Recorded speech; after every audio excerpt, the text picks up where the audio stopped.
Do you have a perfect follow-up strategy in place, knowing exactly what to do, when to do it, and what type of follow-up to do? Well, if not, you are in the right place, because in this video, I'm going to be teaching you the perfect 5-step follow-up strategy that you can put on rinse and repeat for every time you run a sale, but don't bring home ink on paper when you don't close it. Everything that I'll be teaching you here today applies to both storm or insurance-related roofing sales, as well as retail roofing sales. So, first, big shout out to this guy, Brendan. Brendan and I met on my recent road trip down to Texas, and we met up in person. He gave me this book, The Go-Giver, fantastic read, by the way. And then during lunch, Brendan says, hey, Adam, you should do a video on the perfect follow-up. So Brendan, you suggested this video, you named the video. Thank you for making it happen, and I hope you enjoy. So kudos to this guy. All right, let's begin. Now, if you didn't close the deal on the spot, it's usually due to one of these 3 objections. The I'll call you after, whatever it is that homeowner wishes to do, right? Wait for more estimates, wait to see what the insurance company says, or I have to think about it, or I have to talk to my husband or wife. Listen, I know that I've touched on some of these objections in other videos, and I will be touching on them a little bit today, but for this purpose of this video, it's important to know that we won't always get that deal closed. It's life, it's sales. There's no silver bullet or magic pill. So this is how we will follow up with this 5-step system, because it's critically important that you do not leave the ball in their court and wait for a call. I can't even tell you how many times I've been down this road, by the way, and I've watched other salespeople go down this road. Hey, honey, the sale went great. I talked with them. They're great people. Now, they didn't buy from me yet, but they told me they'd call me in a few days. And you're just checking your phone all the time, and you're waiting for it, and it doesn't happen. So what we need to do is to take control of the sale. We want the ball in our court. And I'll be teaching you how here in just a minute by using this 5-step follow-up strategy. All right. Now, remember, time is our #1 limiting factor in roofing sales.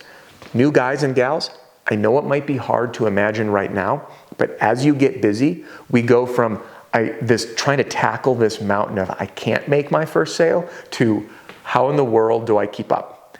So when I was selling in my very first year, I could not close a deal to save my life. I had 2 or 3 visits with every homeowner. Later on, when I learned to 1-call close, I looked back and thought to myself, if I had done a 1-call close on all of those customers, I would have freed up enough time to double or even triple my sales. So by having the perfect follow-up strategy in place, where you know exactly what to do, what material to use, when to do it, and what to say, you put the system on rinse and repeat, and it just becomes a process. Didn't close a sale, here's what I'm going to do. So you can nurture those deals and win business, because the money is truly in the follow-up. If you're putting in all that time and effort, why would you want it to go to someone else? You deserve it, and I'll be teaching you how in this video. So stick around all the way to the end. I'm going to be teaching you why you should never leave the house without doing this one thing. I'm going to be teaching you what to do for all 5 follow-ups and how to use the approach to close on the spot, in case we can kind of get past those objections. But listen, if you are new here, a quick introduction is in order. Welcome. My name is Adam Bensman, the Roof Strategist, and everything I do here on the YouTube channel, the podcast, and in my programs and services are designed to help you smash your income goal. And the same goes for owners with teams.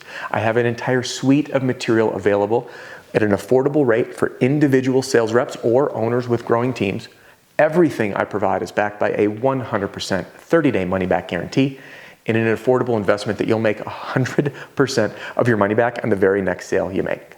If you're interested in any of these things, click the link in the video description. But let's get you started for free. If you haven't done it already, head on over to theroofstrategist.com right now, enter your name and email, and you'll get a free copy of my Pitch Like a Pro Roofing Sales Training video library sent right to your inbox. All right, let's begin. Are you ready for the perfect follow-up strategy? The 5 steps? Let's get to it. It's important to note that you want to use these in order, because if you do this the right way, you might get by only having to go to step 1. So think of these as like fail-safe. Step 1, 2, 3, 4, 5 are going to escalate. You might not need all 5. And that, my friend, is the big idea. So before leaving, this is the pre-step of the follow-up. I told you I'd mention how to overcome those objections before you leave the house. You want to overcome the I want to wait until or think about it by doing this. Okay? This is a little sample of my ARO, objection handling formula, that I've taught in other videos. Acknowledge, reassure, overcome. I want to use the example of think about it. Hey, Mr. Homeowner, I totally understand that you want to think about it. That's acknowledging by repeating it back. Then I move over to reassure by letting them know they're normal. Listen, I've been in this business for a while and I hear people say they want to think about it a lot. And I don't blame you. It's a big decision and it's important that you feel comfortable with the contractor that you choose. Now I overcome, and this is giving that homeowner a different perspective of their own situation, right? Same hat, different perspective. And yes, I know I need a haircut. So, Mr. Homeowner, oftentimes when I hear the words, I have to think about it, it's my fault. It's on me. It usually means that I didn't leave you with enough information to feel comfortable and confident making a decision. So whether you work with me or someone else, I'd love to leave you with the right information to help in your decision-making process. So if it's okay, might I ask you what it is you'd like to think about? Do you see the difference in how that feels versus what is it you have to think about, right? Instead of just punching back with that rebuttal, we're making them feel heard and understood. And then instead of being accusatory and combative, we are being compassionate and making it about us and our mistakes. This approach puts homeowners at ease and makes them feel like you're not being pushy, because you're not. And oftentimes when they tell you what it is that they're going to think about, you can overcome it right on the spot. And if you can't, you'll move into the steps I'm about to show you. Let's get into step 1 right now. Step 1, before you leave, it is critical that you set the follow-up appointment. I repeat, before you leave the house, you must set the follow-up appointment. This is the single most important piece of the follow-up, because before, I told you, do not leave the ball in their court. You must take control. We do that by setting the follow-up. Now, our goal is to get in person and back in the house. We want to show back up. Why? Because there's a commitment that they have made to us, and that way we don't get stuck in the voicemail loop. We don't get iced via text messages.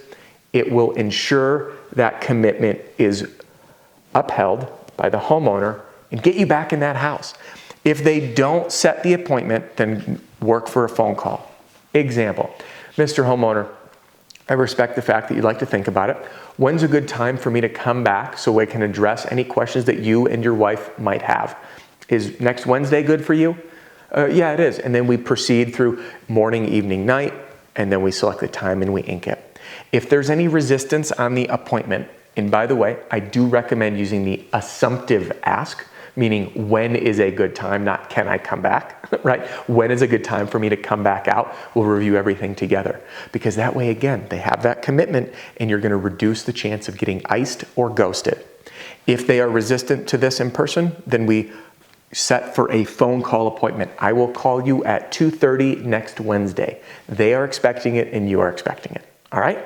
This will get you back in the house, or at least on the phone, so you're not waiting for that mystery callback that may or may not happen. All right, step 2, send the missed sale thank you letter in the mail. This was recommended by William. William, thank you, by the way, for this suggestion. This is a recent addition to the Marketing Battle Pack. You can use mine. It's included in the Marketing Battle Pack, or you can use your own. But the big idea is that you want to stand out and above from competitors. And you know if a homeowner is not willing to sign, they are shopping around with other contractors. So it's your opportunity to shine above, provide a lasting impression, and that's why this missed sale thank you letter is so powerful. Hand addressed, hand stamped like I teach before in the playlist on using direct mail for cheap quality leads, and it will get opened and it will be memorable. So send that. Again, you can prepare your own or use the one in the Marketing Battle Pack. So step 1, set the follow-up time. Step 2, send the letter in the mail, send it right away. Let's move on to step 3. Send the missed sale email series. Now listen, I have put my own together in the Battle Pack, but I want to walk you through what's included, and you can access those. If you have the Battle Pack, it's in the folder that says missed sales emails, and if you don't, you're welcome to take a look at it. The main point for these emails is you send them 3 to 7 days apart. And the idea is to overcome the top objections. So in the Battle Pack, I have missed sales emails specific for storm claims or insurance claims and for retail. And both of those are going to overcome the big objections as people shop around for estimates or on insurance claims if they're worried about the deductible or their insurance rates going up. So I really tackle the big questions that are in the customer's mind to educate them, and then of course invite them to call me back. So when we layer in these steps, as you will see, we are sending letters in the mail, they're getting emails, and all of a sudden we are top of mind, and this sale won't slip through the cracks. And you're providing value in education that homeowner will find memorable and very helpful. Now, step 4, personal text, email, and phone follow-up, okay? Now, what I mean by that, everyone's different. I have customers that just don't answer phones. You text them, they text right back. You know what I'm talking about? Others are great on email. Others will never respond to an email. So text, email, and phone, I do provide scripts in the battle pack. You can use your own. The big idea is to consider using those open-ended questions that require thought. I generally don't say, are you still interested, yes or no? I will get down that road when I'm further along in the follow-up and I just need to know, am I wasting my time or not? But generally speaking, I want to be specific to what it is they told me when I left the house originally. And I should make that note right now. Before you leave the home, make a note of why they don't want to move forward right now. When you remember those details, you can bring them up in your text, email, and phone. I do include, by the way, placeholders in my scripts for you to plug that in. Example, hey, Mr. Homeowner, it's Adam Bensman here, the roof strategist. Last time I was out on Tuesday, you mentioned wanting to chat through things with your wife and you're waiting on a few estimates, blah, blah, blah. So we're specific to their needs and it doesn't feel like we're nagging. We're starting or reigniting the conversation that we had. All right. This brings me to step number 5. If all else fails, stop by. Show back up at that house. You will find closure. We all know that there are sign walkers out there. There's people that back out of their contingency agreement or their contracts. There's people who just fall off the face of the earth, decide that now is not a good time. Sometimes when you show back up, because I'm hoping you're still working in that neighborhood, you'll get conclusive answers. But other times, there's things going on beyond your control where that homeowner might have loved you, but there's life circumstances that got in the way. And for them, getting that roof done might not be as important or time sensitive to them right now as it is to you. So don't be afraid to show back up. Now, I want to link all this together in this summary so you can see how all 5 steps are very easy to use and how it all works together. Number 1, before you leave the house, try to overcome the objection and close it on the spot using the ARO formula I taught you. That's the best way to eliminate having to follow up. All right, if that doesn't work, step 1, set the follow-up appointment before you leave the house. And remember, first, try to get back in the house with the assumptive agreement. Hey, when's a good time for me to come back, review everything with you and your wife or you and your husband, okay? If they won't, go for a phone call. Step 2, send the missed sale thank you letter in the mail. Be memorable. They can touch it. They can feel it. They're like, man, that's a really kind gesture, and it will put you up top on your service. Step 3, send the missed sale email series to educate, provide value, and overcome those top objections that you know might be going through their mind. Step 4, start layering in the text messages, phone calls, and emails to invite questions and reignite the conversation. And step 5, stop by. Now, if you want to start using any of the templates that I mentioned, they are available in the Marketing Battle Pack. And as I said earlier in the video, everything is backed with a 100% no BS money back guarantee at an affordable rate where you will earn back 100% of your money and make a profit on your very next sale. There's a link in the video and podcast description. And if you have questions, please email me, adam@roofstrategist.com. That's adam@roofstrategist.com. All right, recommended resources. At the end of this video, I will link to this playlist, but I do have a playlist all about following up. And I dive into some specific strategies to do that in a little deeper depth for each individual tactics that I just taught you today. Next, the book, The Go-Giver by Bob Burg and John David Mann. Read it. Brendan, thank you for recommending it. Turns out many people have read the book. I was late to the party. It's fantastic. And the reality is, in our business, this book is more relevant than ever. So do check that out. And if you want all my strategies, you can get it with the Roofing Sales Success Formula for both individual sales reps and for teams. Again, all the details are on this page, linked in the video description and podcast. Questions, email me, adam@roofstrategist.com. And many people ask, the most affordable path forward? Battle Pack. I have the battle pack with a sales strategy that has helped numerous first-year sales reps become six-figure or multi-six-figure earners. So I hope this helps you on the very next time you don't close that sale. You now know all 5 steps of exactly what to do so you can get that deal inked. And if you want to go further along on your follow-up, jump into this playlist right here. And if you didn't do it yet, hop in right here to get a free copy of my Pitch Like a Pro Roofing Sales Training Video Library. Thank you for joining me on this video. Thank you again to Brendan, and I'll see you on the next one.